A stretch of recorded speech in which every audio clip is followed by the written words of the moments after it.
Turabashimiye cyane bakunzi b'ibiganiro bya Telesonga TV, tunabashimira ko mukurikirana ibiganiro byacu. Abamaze gukora subscribe turabashimiye, namwe mutarayikora turabigizeye ko mu minsi mike cyane cyangwa n'uyu mwanya ushobora guhitinga subscribe ugakanda nako kazogera gatukura kugira ngo ibintu byose tuzajya dushyiraho uzajya ubibona. Uyu munsi tugufitiye umutumirwa mushya, akaba yitwa Paka Senti Manira, niryo zina akoresha mu banzi. Paka, watangira usoza abakunzi bacu. Ya ndabashuhuje cyane.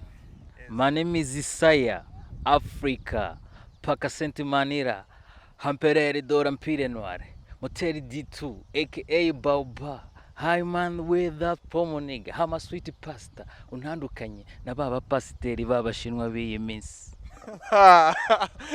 Urumva ukuntu akwibwira yitwa Paka Senti Manira, ariko nanone akakubwira ngo ni akaba ari Emperor w'umwirabura, Black Empire. Niyo namumenyemo cyane. Paka, tukiri aho ngaho, Black Empire niki ikubiyemo, iki wasobanurira abadukurikiye? Ubundi Black Empire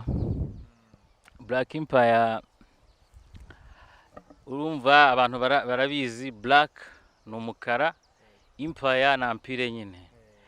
Nukuvuga ngo ubundi Black Empire nuvuga ngo ni Empire y'abirabura, ubwami bw'abirabura. Nimba umuntu ambonye mfite ino dark skin ahita avuga ati uyu muntu ni umu black from Africa.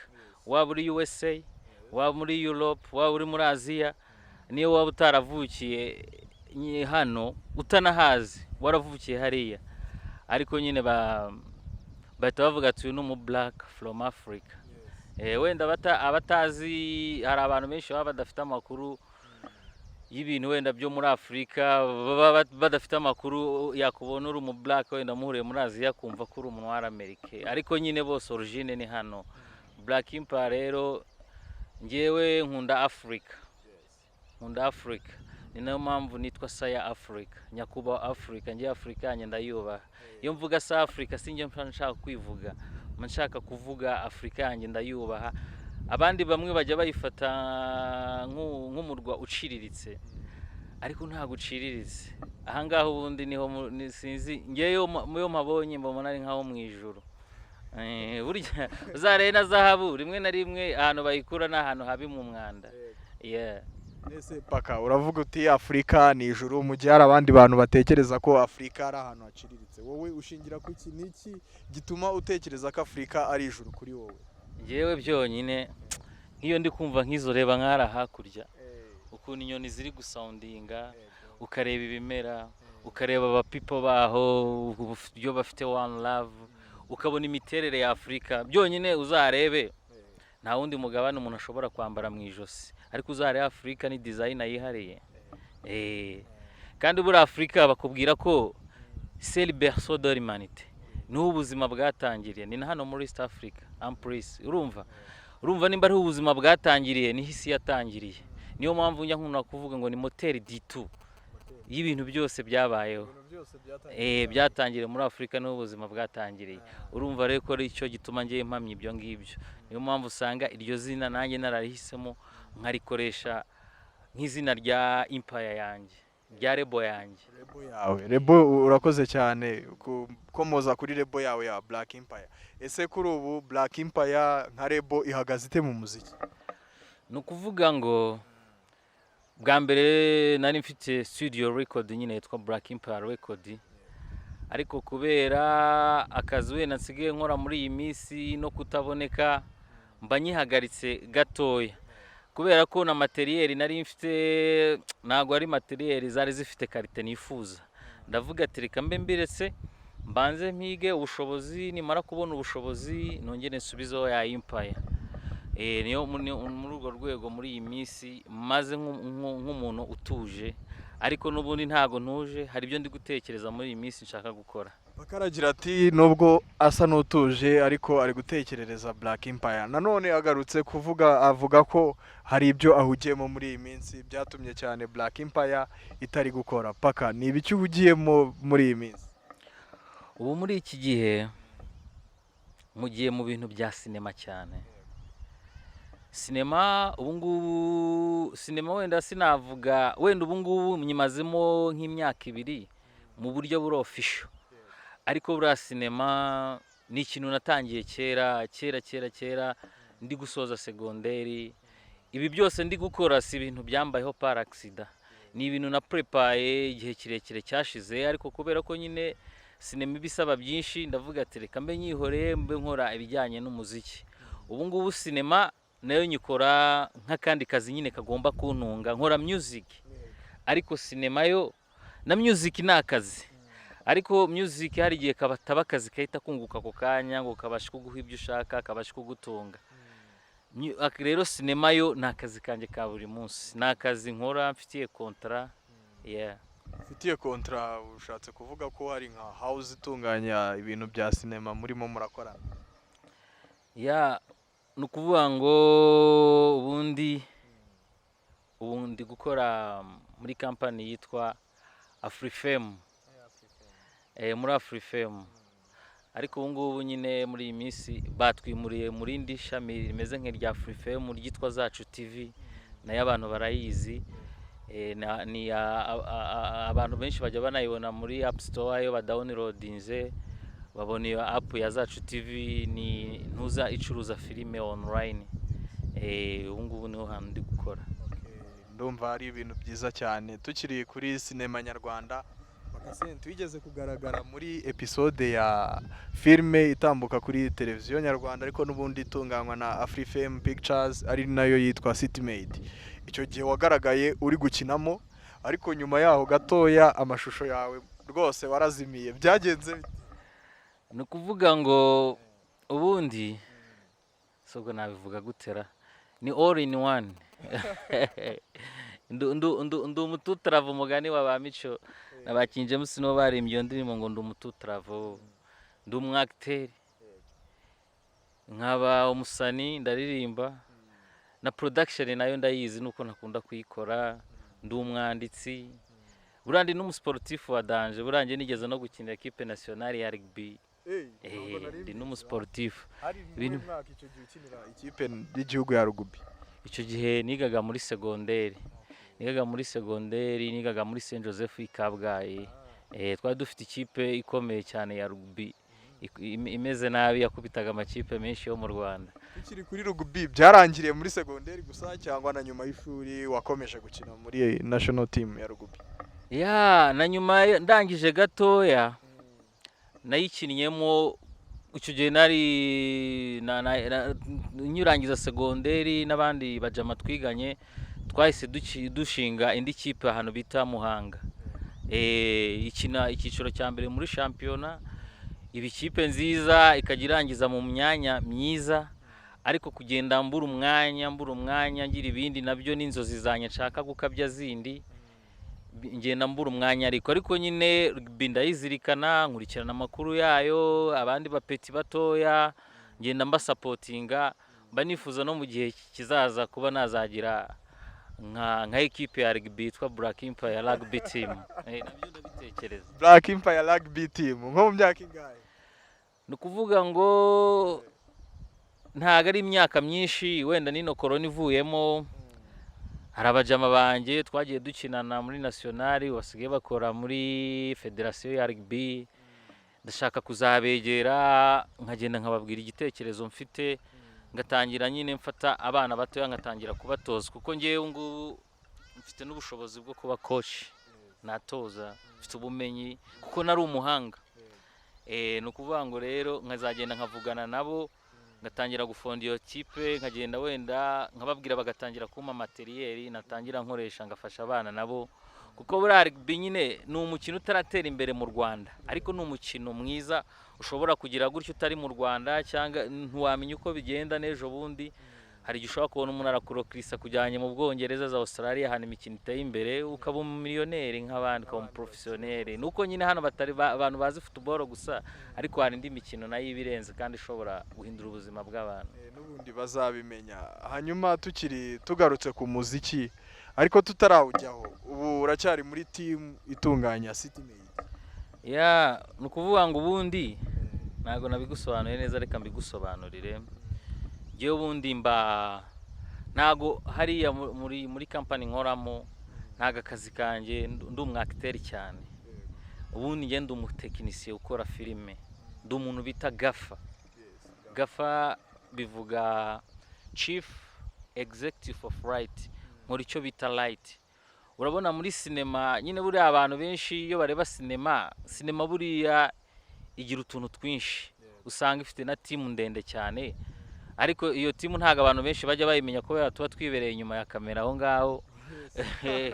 Usanga nyine bimenyera bo n'abacting, ariko ntago abantu bajya bazirikana ba bantu batumye mureba ya filime nziza ngo mutunganye amashusho, aba DOP, abagafa, abarana, aba soundman, ba director, ba vice director, abashinze props n'ibintu byinshi. Nukuvuga ngo ngiye poste yanjye rero ndi gafa, nshinzwe ibintu by'urumuri. Urabona nka gutya nimba turi gukinira mu nzu cyangwa turi nka hehe, hari ukuntu ngiye nshobora kurema izuba n'itara. We wazareba nka filime ukabona ko izuba ryari riri gucana hari aya masaha, ngiye nkarema ibintu nk'ibyo, nkaba narema ijoro. Ushobora gukenera gukina scene ya nijoro kandi turi ku manywa. Ngewe rero ubwo director arambwira ati abakinnyi banjye baraba bahagaze aha, biraba bimeze gutya, bafite izi muvoma, barava aha bagera aha baca aha ngaha, akambwira nyine akansobanurira, ngiye yamara kunsobanurira ngasetinga ibintu byanjye. Niko kazi kanjye burankora muri maid. Ibyo bintu ko nzi ko batabyigisha muri Saint Joseph abyigiye. Ni kuvuga ngo ibintu byose uryo ukunda ikintu ukakitangira urakimenya. Ibi bintu ndabyibuka tukiri abana tukirangiza kwiga, hari filime twakoze yitwa Icyabuze. Yari filime nziza cyane ya danje, kuko no muri iyo myaka nta n'umuntu wari wakoze filime nk'iyo ngiyo, kuko n'ahantu twayijyanaga ikiri projet abantu bose barahabukaga. Yitwaga Icyabuze, ariko mariyezoma nyine byarangiye dutakaje amafootage birangira idasohotse. Hari za 2010 Kera ni kera cyane turayikora iyo filime. Rero dukora iyo filime abantu twakoranaga nyine bansabye ko nkora iyo post. Guhera uwo munsi nibwo natangiye gukora iyo post.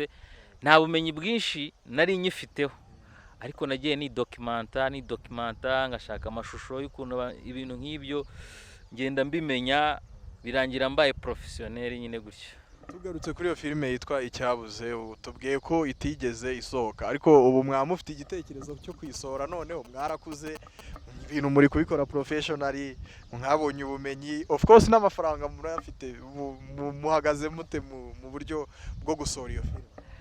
Iyo filime dushobora kuzongera kuyikora, ariko wenda nta gitekerezo ufite cyo kongera kuyikora. Erega n'ubu mu mutwe tuba dufitemo n'izindi filime nyinshi zirenze cyane. Hari igihe uvuga ati subu nkora iki ndeka iki, ariko nyine n'abavandimwe twayitangiranye ubu ngubu ni abantu benshi bakaze muri sinema. Bamwe ni abacteurs barenze, abandi ni aba DOP barenze, benshi bakaze muri uru Rwanda. Wambwiramo nka babiri bakinaga muri iyo filime still bakaba bakiri muri sinema baranafashe? Nakubwira harimo nk'aba DOP babiri. Umwe yitwa Bora Shingiro, muramuzi naye twakoranaga muri maid nyine. Mbona izina rye. Ubu ngubu asigaye akora mu yindi company, ariko ntabwo tukiri gukorana, ariko anytime nyine twakorana ibyacu ku ruhande tukabikorana nyine. Hari n'undi bita Yves Kijyana, aba muri Mashirika.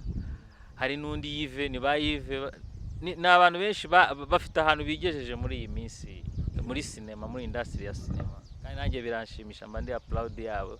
Ndebe kuntu twatangiye ibintu turi abana bikaba biri kugenda bigera ku rundi rwego. Umwe ari muri no company arakora iki, n'undi muri company ni Kibamba hariya, mba numva ndi applaud. Ariko paka nawe ntago uhagaze nabi, uri kuvuga ngo bahagaze neza muri sinema, ariko nawe ntago uhagaze nabi biragaragara. Ntago mpagaze nabi.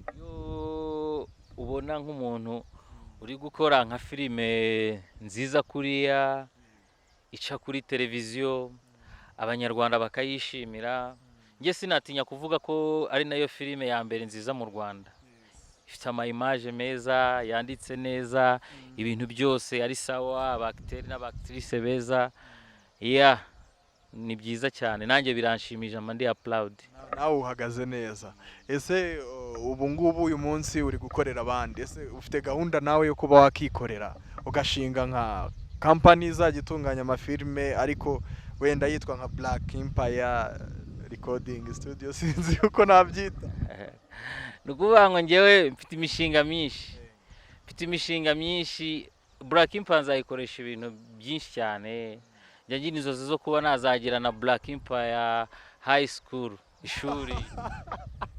Izo nzozi zituruke paka ku ishuri na sinema, ishuri na rugby, ishuri n'umuziki, ibyo bintu bihurira na Black Empire. Buriya ubuzima tubaho ku isi ni butoya cyane. Burya mu buzima uzatekereza ikintu uzamarira sosiyete, nunayivamo igihe utazaba uhari izakwibuke. Ngewe buriya impano yanjye hanini niho hantu nyiganisha. Buriya niwumva no mu bihangano byanjye rimwe na rimwe sinkora ibintu byo kwishimisha, rimwe na rimwe nkora ibintu bitanga message, bivugira ba bantu bari aho ngaho wenda bo batabasha kugera ahagaragara, ngiye nkaba nabavugira. Niyo mpamvu ni nko muri ubwo buryo rero njya ntekereza kuba nazakora ishuri. Ishuri urabizi ritanga ubumenyi. Buriya ngiye nanga ikintu cyitwa ubujiji. Buriya hari agafilime nanditse k'aga short movie nuko gatoya kavuga ku kintu kijyanye n'ubujiji, ukuntu umuntu ashobora gupfa kubera yuko atazi gusoma. Reba nkaguha nk'iretire yanditseho ngo nugera hari abakwica kuko utazi gusoma, ukayitwarira ukagera ahantu bakakwica nk'intama kubera ko utabashije gusoma ibyanditsemo aho ngaho. Ni nko muri ubwo buryo rero urangiye. Niyo mpamvu no gushinga Black Empire ikintu kinini nagendeyeho ni ku mateka ya Afrika. Mba nshaka Black Empire iba ikintu gikangura abirabura bamenye how is it.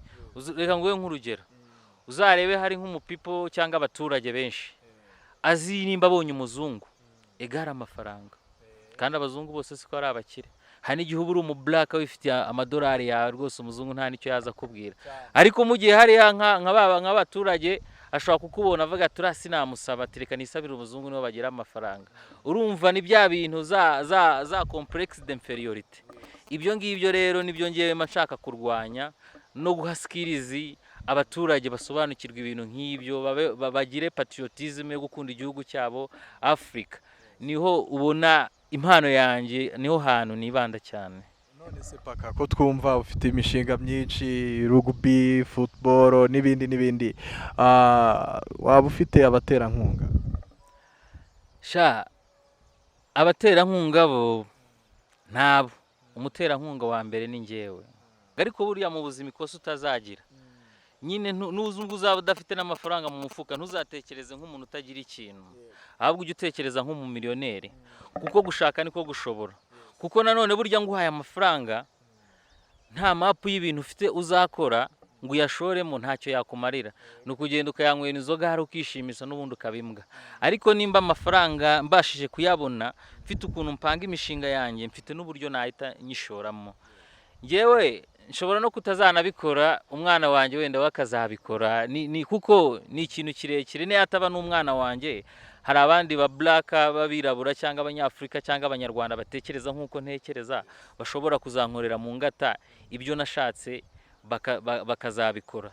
Niyo mpamvu rero ngomba ibintu kubivuga, naho nge ntabikora bigakora n'undi cya gitekerezo nagize niyo naba nahari akazagishyira mu bikorwa. Nge ntago njya nita, burya hari ahantu naririmbye mu ndirimbo yanjye yitwa hip hop savior, naririmbye ngo nta muhombyi ndabona upangira mu mutima, nta muhombyi upangira mu mutima. Burya ntibizagubuze gupanga imishinga, kuko ngewe nshobora kuba hari umuntu udafite imishinga ariko ngewe mfite mu mutwe akazana bwa bushobozi, ngewe nkazana skills, bya bintu ukabyara ikintu kiri big kitugirira akamaro kikagira n'abandi baturage akamaro. Mu byo uvuze ugarutse ku mwana, uvuze ko ushobora gupanga umushinga we ntuwukore ariko umwana wawe akazawukora. Waba ufite umwana? Ya ndacyari single, ntago nari nagira umwana. Ko hari abantu bari single batabana n'abadamu bafite abana hirya hino.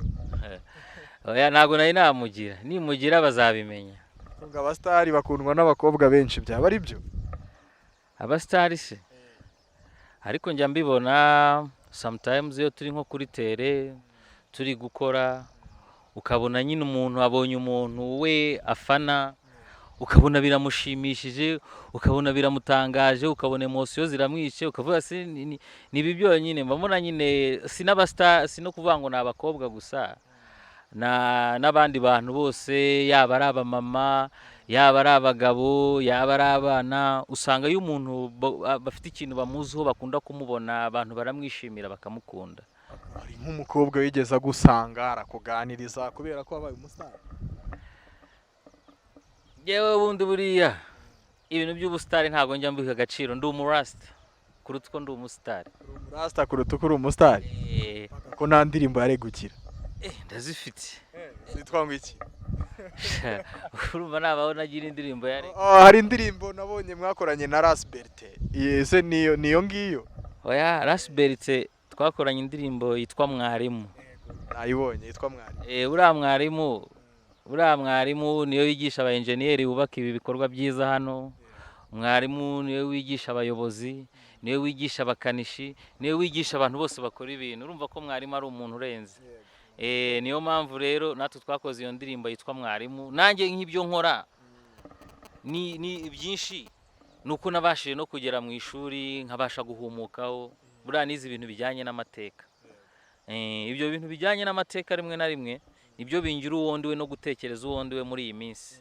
Niyo mpamvu rero twafashe iyo ntuza icyo gitekerezo cyo gukora indirimbo ya Mwarimu ikarangira. Ariko mfite n'izindi ndirimbo, mfite nk'indi ndirimbo yitwa Africa, reggae music, nkagira n'indi ndirimbo yitwa Abantu Bakira Abantu. Nayibonye. By'umwihariko tukiri kuri iyo ndirimbo yitwa Abantu Bakira Abantu, reka ngire ikibazo nkubaza. Abantu bakira abantu bisobanuye ko batakira abantu se barahindutse? Ya nyine rega uko ubona isi imyaka igenda ishira abantu bagenda bagira imihindukire imimerere, hari abahinduka nabi hari abahinduka neza, ariko ngiye uhinduka neza wenda mushyigikira, ariko uwo mvuga ahubwo ni wa wundi uhinduka nabi. Buriya isi nanone ntago ikwiye kutugira ngo tugire umutima mubi, cyangwa nimba wari uri mu bibazo ngo ugire umutima mubi, baho uri umuntu mwiza. Nyine hari abantu babaho nyine atagira imico myiza, ugasanga nko mu buzima bwe yabamo ni wa muntu ugira ishari, atifuriza mugenzi w'ikintu cyiza, ni wa muntu wakwifuriza ko ibyo urimo bihomba. Nyine urumva nk'abo nyine abo bantu ntago baba bakira abantu neza, urumva baba bafite batekereza uburyo buri negative.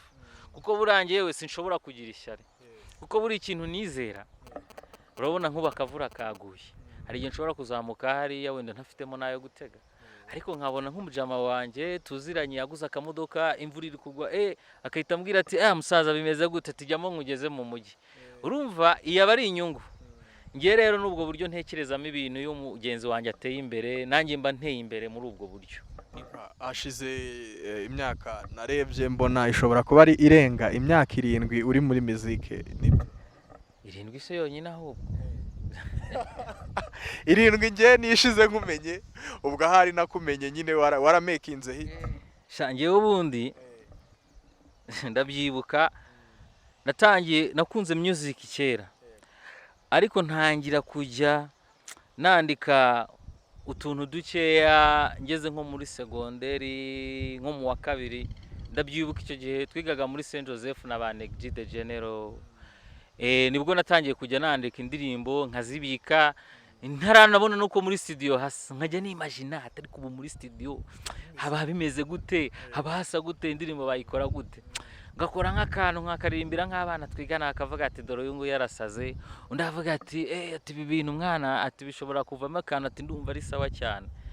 Icyo gihe 2006 ubwo natangiye kwandika, nko mu ndirimbo ya mbere nayiririmbyemo hafi za 2008, za 2008, za 2009 na 10 nibwo natangiye kugenda nkora indirimbo zanjye ku giti cyanjye, aribwo nakoraga indirimbo bita isomo ry'ubuzima. N'ubu njya nicara nkareba ka video kanje, ni nka za video za kera bafatishaga telefone, ariko ngiye nkaba proud nkumva nk'ubwo icyo kintu nshatse kugisuramo ku igihe cyahise ntukigarura inyuma, ntago byakunda indutira ibyo nkora ubu uyu munsi, kuko ni amateka yanjye njya nyireba ntaragira umusatsi ndagapeti ndaho ngaho nawe nanjye ari njya nicara nkayireba nkumva nta n'ubwanwa afite nkumva biranshimishije cyane. none se paka isomo ry'ubuzima waririmbaga muri iyo ndirimbo ni irihe mu byo? ni ukuvuga ngo muri ibyo bintu naririmbye ibintu bigiye bitandukanye mu buzima unagiye nshamo bw'abandi bantu bagenda bacamo, nyine ni ibintu by'ubuzima butandukanye cyane cyane, ntabwo ari ubuzima wenda bushimishije. Aho navugaga tag life ni indirimbo nziza cyane ya hip hop iri hard ukuntu ariko nziza cyane. Nanjye hari igihe njya nicara nkaba navuga ati unshubije nko muri iyi mood ngo nkore n'indirimbo n'ukuntu nari imeze, ntabwo byanshobokera. Ni iki cyatumye uva muri iyo mood kandi warigeze kuyigeramo? Buriya urabona uko imyaka igenda ushira hari ibintu ugenda utekereza, hari n'amakosa wagenda gukora utabizi by'ubwana, ibyo ngibyo bigenda birangira ugenda ugira indi mitekerereze, impano yawe yaguka. Nk'ubu ibyo naririmbaga muri kiriya gihe ntabwo ari byo bihari ubu ngubu. Niyo mpamvu nyine bigenda bihinduka bitewe n'aho ibihe bigeze, ukagenda nyine urumva. Nk'ubu ngubu hari igihe icyo gihe twari turiho icyorezo gikaze ari nka sida, ariko ubu ngubu hariho coronavirus za sida ni ukuvuga ngo zabaye twana n'icyorezo cyatitije isi. Kera ubwo nyine buriya sida yo bajya bavuga ati ni indwara y'abanyafurika, ati ni ba bandi nyine bo munsi y'ubutayu bwa Sahara nigenda ibice bo kabura uko bigira. Ariko nyine Imana yatweretse ko nta urenze une, twese umwanzi wacu uri umwe. Wabonye nka mu Butaliyani ukuntu abantu coronavirus yabakubise bafite amadolari, akavuga ati amadolari n'ibipapuro nta kitumariye, bakayajugunya, barayajugunya. Buriya nkiriya hari message rero, buriya hari message mu isomo ry'ubuzima buriya. None ubona maje kubona nk'abataliyani bajugunya amafaranga, paka yuza kuba uri mu Butaliyani cya gihe wari gukora iki? Reka buriya nari gukora iki nyine arakangiyewe, buriya ngewe ukuntu mbaho sinajya no kuyatoragura. Ubwo se abantu bari mu byago bari gupfa, wowe ugiye gutoragura amafaranga? Ni nk'uko wabona nk'umuntu agize accident araguye ataye ibintu kugira ngo wegure umuntu ukajya kwegura ibintu byuka byirukankana ukiruka, kandi abarasta ntago ari uko tubaho. Abarasta no gufashanya one love. Twebwe buriya duha ubuzima bw'umuntu agaciro, n'amafaranga nta nubwo wazabona gushimishije. Rimwe na rimwe buriya amafaranga adufasha kubaho, ariko burya tujye tunatekereza turenge amafaranga, dutekereze na nyuma y'amafaranga. None se kutazapanga amafaranga bayagushinguranye ngo nabyumve ko bana yagushinguranye, niyo bagushingura mu isanduku ya zahabu undi bamushinguye mu giti, byose ni hahandi mwese ntago mwumve ibiri aho ngaho. Buriya rimwe na rimwe nyine amafaranga turayakunda kubera ubuzima bwa buri munsi tuba tuyakeneye, ariko ni rimwe na rimwe tugomba kuyarenga nuko njye mba mbyumva. Muri iyi ndirimbo yitwa isomo ry'ubuzima uvuzemo tag life, unyibutsa cyane Tupac yahoraga avuga tag life, yanayibayemo by'umwihariko hariya muri United States of America, mu buzima wakuriyemo bwari bukakaye. Ese hari isomo na rimwe ukura kuri Tupac? Umwigiraho iki Tupac Omar Shakur? Yewe Tupac buriya ikintu njya mutekerezaho cyane, njya mvuga ati Tupac ubu yaba ariho yaba akoze ibintu bingana iki? Njya mbona ku rundi ruhande nareba uramuja mu kuntu yiberagaho n'ukuntu yakoraga ibintu bye, avuga ati uyu mutipe n'ubundi yari utazisazira. Ndeba ku myaka ye 26 yapfuye afite ibikorwa yaramaze gukora, na n'ubu ibyo yasize biracyari hit, ni nk'umuntu w'ibihe byose. Ariko buriya ikintu namukundiraga we ntago yaryaga indimi. Nimba yarabonaga ikintu kwa kundi hari ukuntu ubona ikintu kuri mugenzi wawe akavuga ati reka meze, ati ni mugenzi wawe kandi ubona kibangamye, burya ntuzakunde n'umuntu uhora gushimanga ibintu ni sawa akoshya n'ibipfuye ngo ni sawa. Ahubwo uzakunde wa muntu rimwe nakubwira atakakwicaza akakubwira ati biriya birapfuye, wenda bikakurya ako kanya, ariko wabaje gusubiza ubwenge nyuma ukaza gusanga ibyo yakubwiraga ntaga kwanza, ahubwo we aragukunda, kuko aho kugira ngo ujye gukora ikintu kidahuye arakwifuriza gukora icyiza. Buriya Tupac rero niko kuntu namubonaga, yari umuntu ugera yaritse mu buzima bwe, ikimubabaje akakivuga, ikimushimishije akakivuga.